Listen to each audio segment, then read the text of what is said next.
This is ABC Sports Indy Racing, a racing game from 1997 published by ABC Interactive. It was part of a group of sports games ABC was publishing at the time, the three others actually being football games, college football, and NFL. But this was the lone racing title and was part of the whole ABC brings the IRL new league being launched and all the excitement around it. It's officially licensed by the Indy Racing League, and as far as I can tell, it was the first IRL or IndyCar game post-split that covered the Indy Racing League and the Indy 500.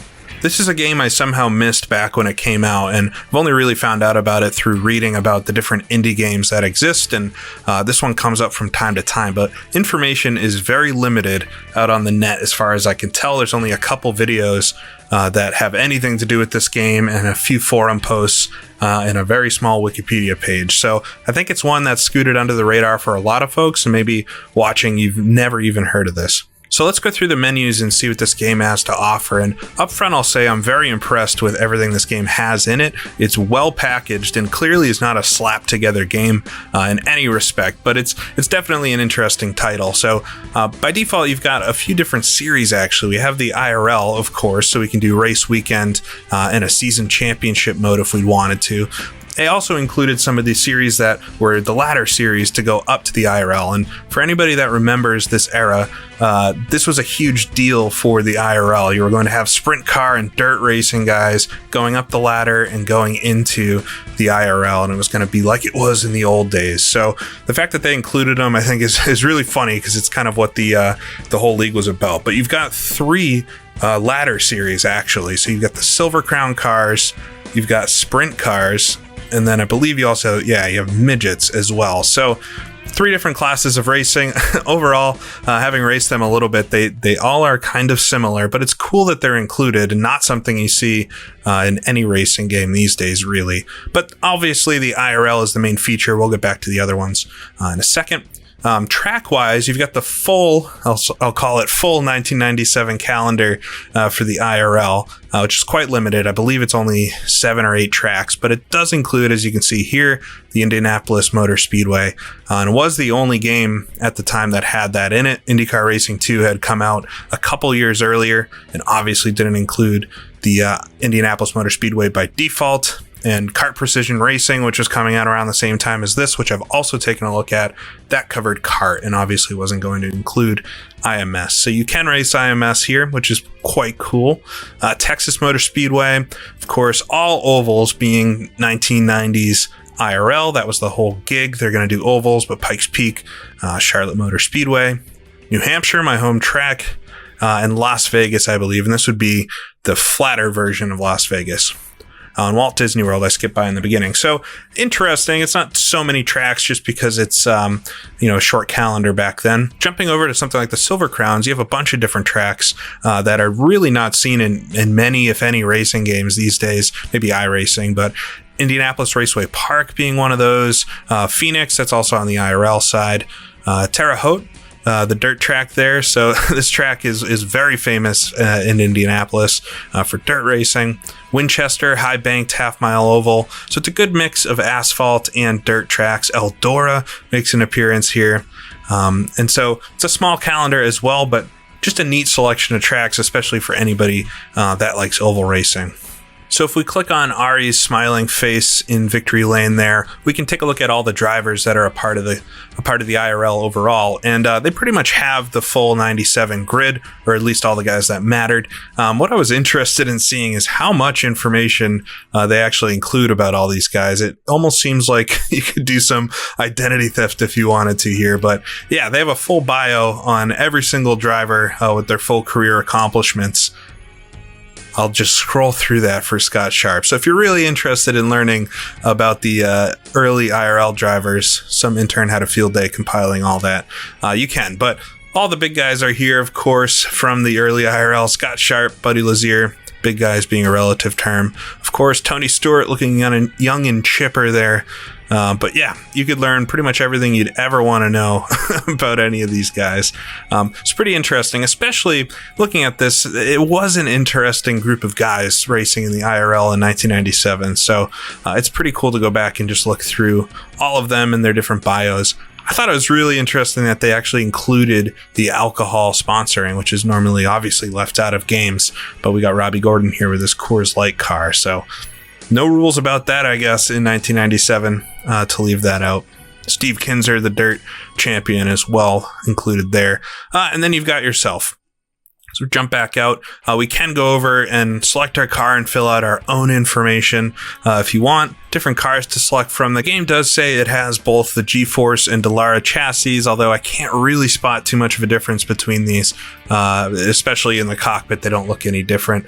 And then it also says it has the Oldsmobile Aurora and Nissan Infiniti engines, the great brands there. But yeah, I'm not sure how you can select those or anything, or if they would make any difference. It doesn't really seem like it, but you can at least pick your paint scheme, and you can fill out all that same information about yourself, including your marital status, because that's important to put in a game. So if we jump down into the car setup menu, we can go through the extensive options that they've decided to include to adjust your car, and you'll see in a minute, it's kind of silly how in-depth this goes based off of the driving experience, especially from a modern taste. But once again, similar to Car Precision Racing, it's interesting that they went to the depths they did to include everything here. You can go through every setting and make adjustments, but perhaps the most interesting part of this is all the additional content they include about the cars and the car setups overall. And this gets into one of the major components that I think makes this game interesting to come back to, and that's all of the supplemental videos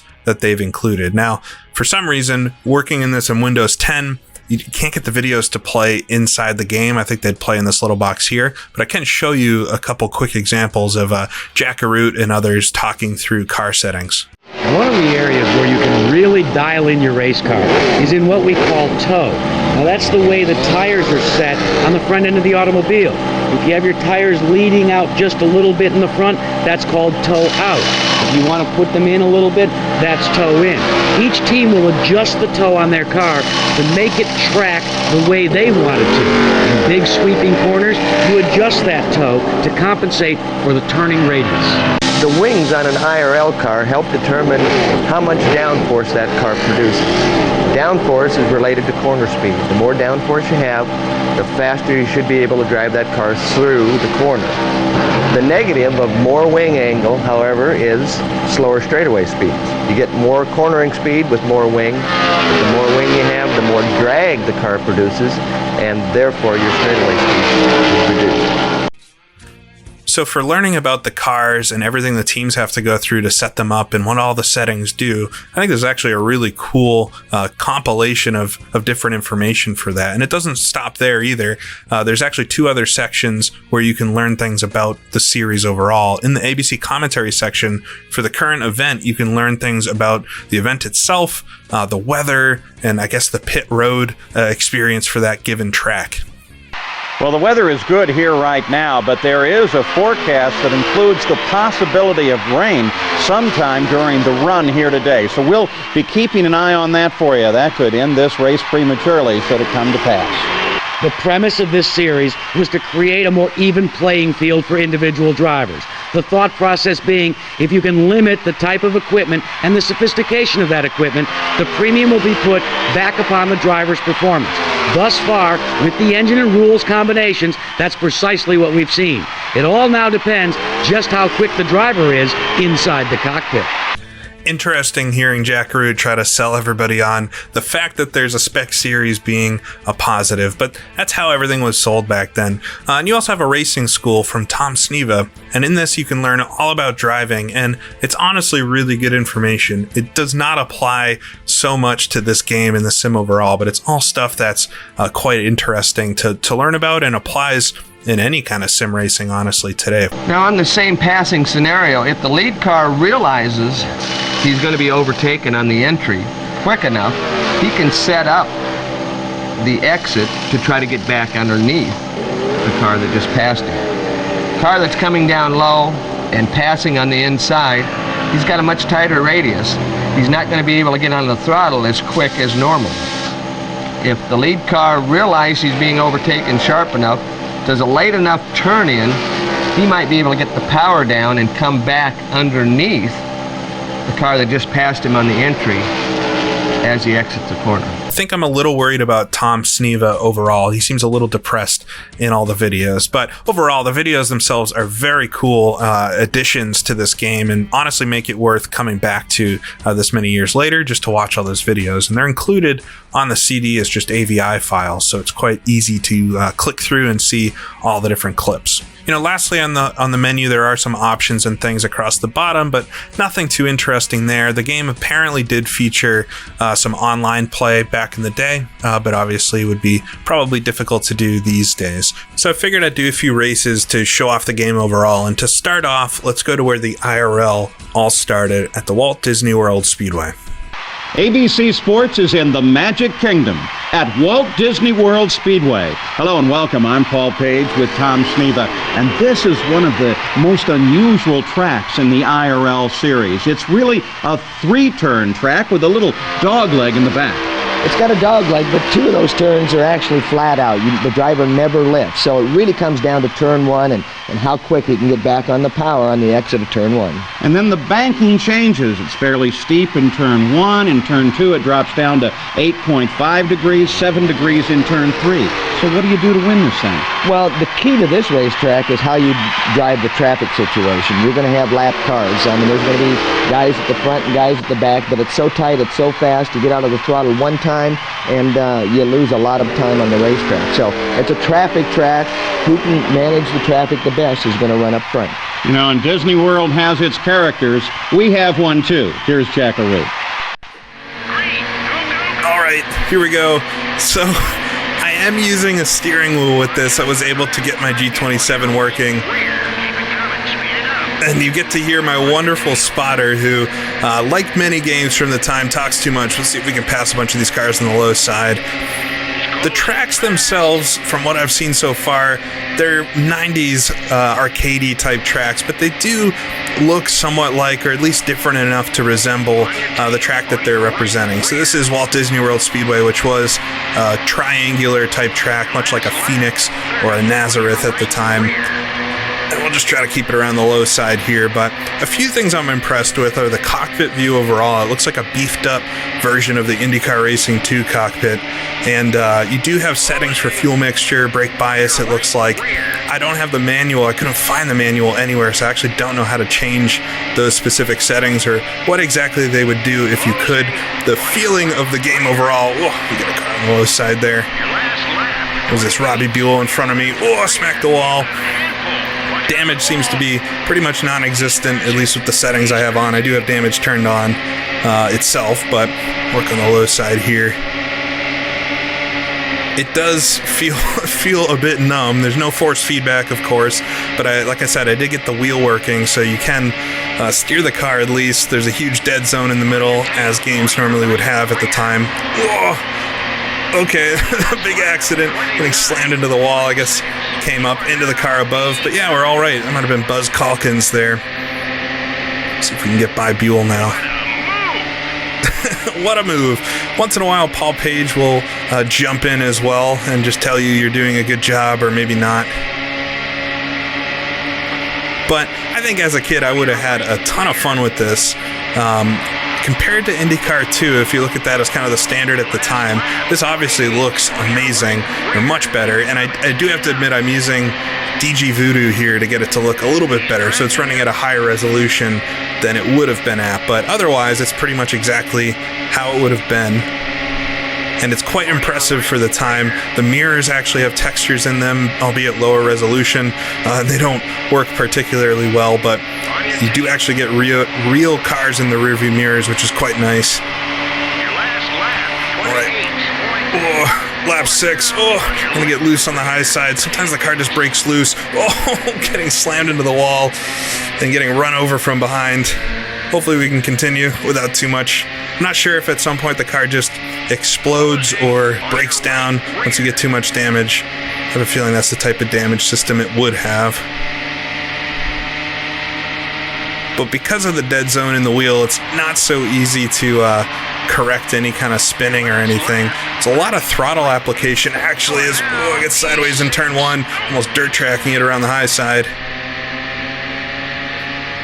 Somehow up to 6th place though, even with all of that happening.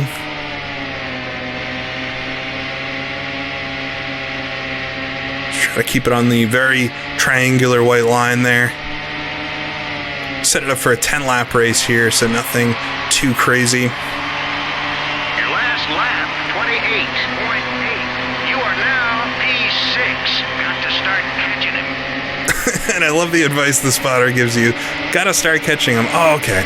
I'll make sure to do that now. It looks like we're coming up behind AJ Foyt's car with Kenny Breck. It is funny seeing all these cars. I can still remember the drivers. I think we got Buddy Lazier maybe right in front of him. Come down into turn 1. 7.9. You are now on your right rear. Sometimes it feels like his phrases get cut off. And he says something like, not meant to be put together. But you do get some pretty close racing. It's a lot of throttle management, as I was saying, to make sure you're not going too fast in the corner. That seems to be, big crash on the front straightaway with 1 lap to go. We're going to end up backwards here. Luckily, I've got insane steering lock. I can spin the car around and get it pointed in the forward direction again. See if we can just get around to finish the race.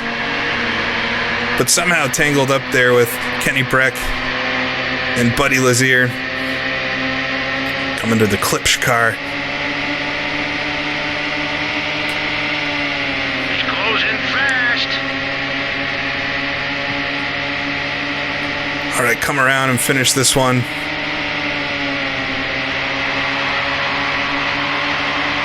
All right. Bless my heart, you can drive. Keep it coming. Speed it up.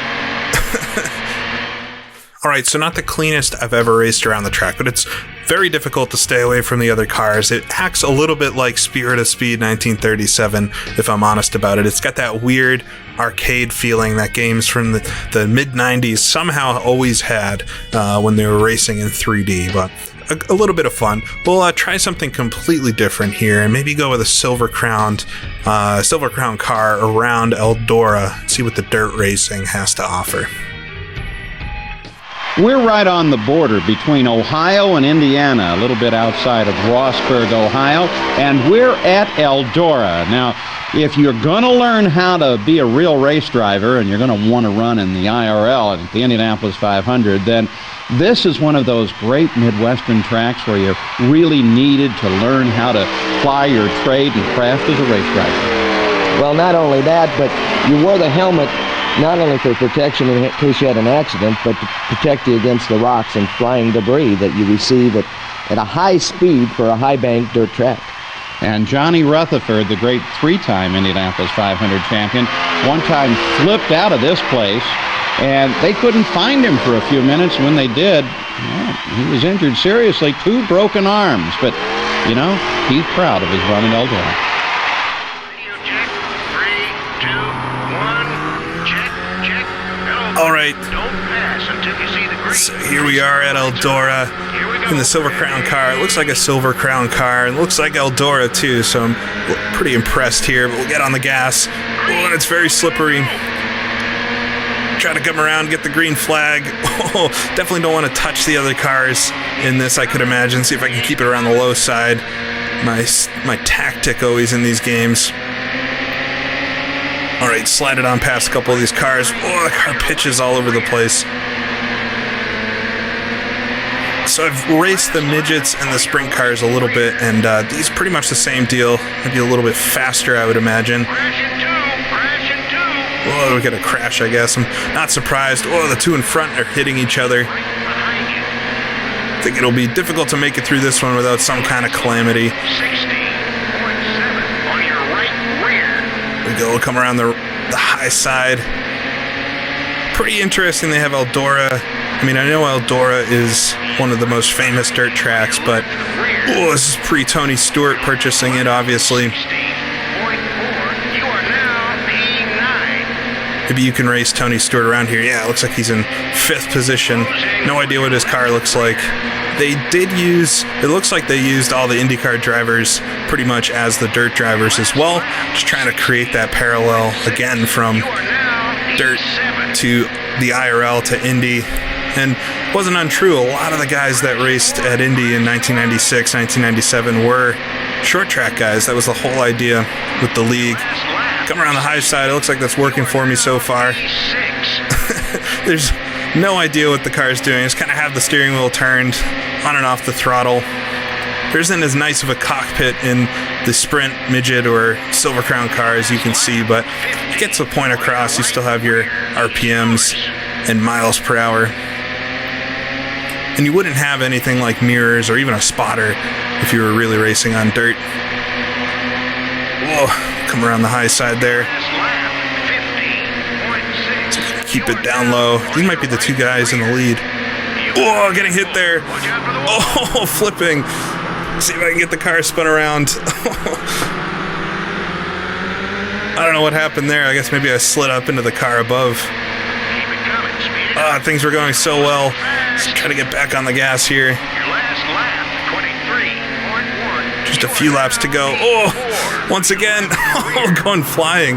Well, that would have provided endless entertainment. Now the white flag flies. Just one more to go. There goes Paul Page shouting out last lap. I think the crashes would have given endless entertainment back in the day. You got to remember, IndyCar 2 did not have a 3D crashing system. Cars couldn't get off the ground, so something like that would have been unreal. All right, we'll come around turns 3 and 4 and close out this crazy race. Pretty cool, actually, racing on dirt here. Nobody's in your league, friend. Crashing two. So the dirt is a very cool and welcome addition. I think I would have had a ton of fun with that back in the day, beyond just racing the Indy cars, doing the full championships and all the different series. But let's round this out and go to what I think most people probably did in this game and race around the Indianapolis Motor Speedway. Hello and welcome. I'm Paul Page with Tom Sneva, and we are at the world's greatest race course, the Indianapolis Motor Speedway.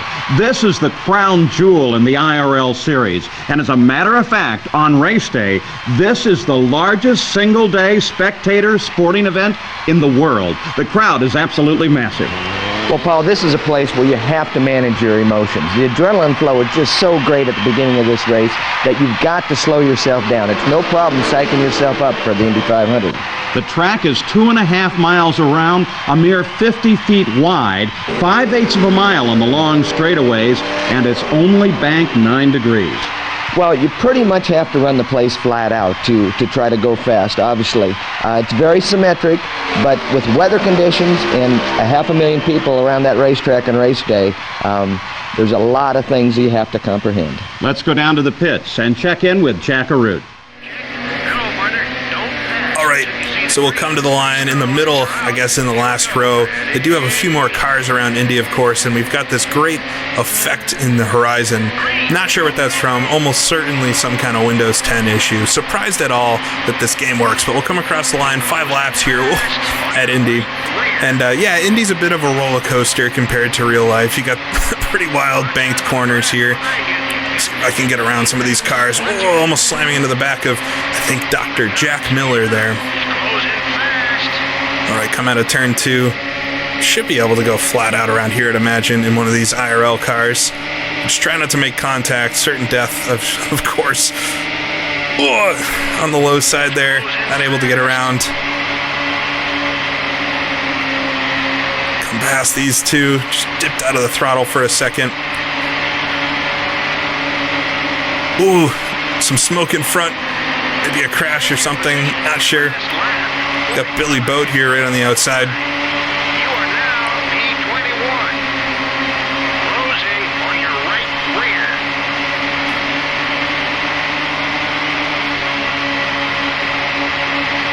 So it's interesting they have them racing pretty much single file in the corners, just like they would have at Indy. Past Sam Padry there. Back off.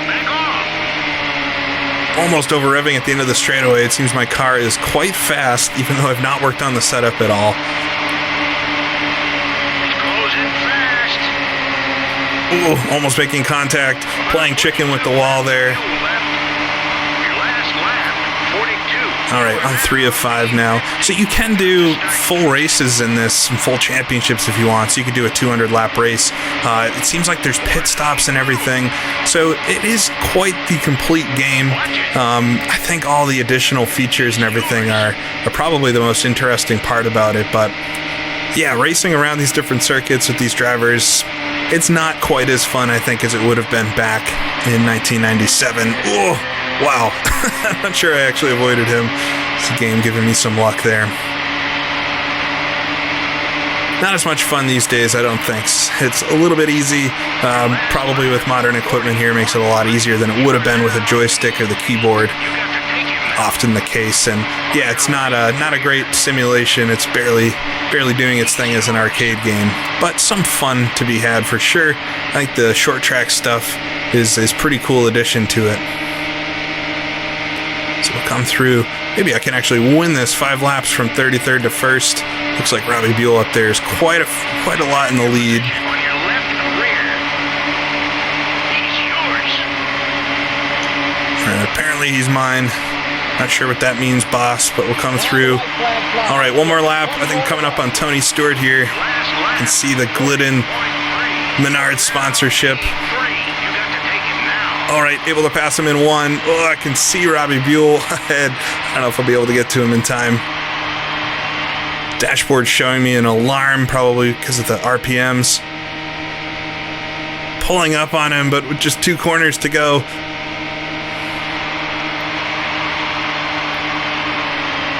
Oh, able to make the pass through the short chute. He gives it up. Outclasses the field. Oh, just clipped the grass there and shot me out wide. There we go. From worst to first in 5 laps at Indianapolis. You're the fastest. Your last lap, 38.4. You are P1. So overall, it's a pretty interesting time capsule of the early IRL era. Like I said, I think the videos and the other content that it has in it about the drivers and the tracks and how to drive a race car from Tom Sneva, that's the stuff that is worth going back and looking at. But the game itself, if you like older driving games, arcade games, it'll probably be right up your alley, but it's definitely not any kind of simulation by today's standards. So I hope you all enjoyed it. I did have fun looking at this one. The racing itself is pretty interesting, but it being a time capsule of the early IRL days, it's something pretty interesting to look at. So there's a whole host of IndyCar and F1 games that I've never heard of and never actually played before. So it could be interesting to look at. If there's a specific game that you think would be pretty interesting for me to have a look at, let me know about it. But until then, thanks for watching, and I'll see you all again next time. Hello and welcome. I'm Paul Page with Tom Sneva, and we are at the world's greatest race course, the Indianapolis Motor Speedway. This is the crown jewel in the IRL series, and as a matter of fact, on race day, this is the largest single-day spectator sporting event in the world. The crowd is absolutely massive.